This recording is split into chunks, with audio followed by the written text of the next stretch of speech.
কেন? আমি তো অপেক্ষায় অপেক্ষায় মরেই যাচ্ছিলাম। না, আমি ভাবলাম তুমি একটু তোমার ভক্তদের সাথে ভালোবাসা বিনিময় করো। কি আপনারা ভালোবাসা বিনিময় করবেন নাকি আমি করবো? কোনটা?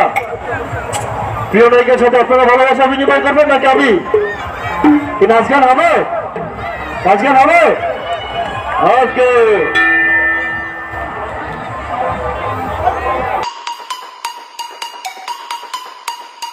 Turn up the volume. We are free.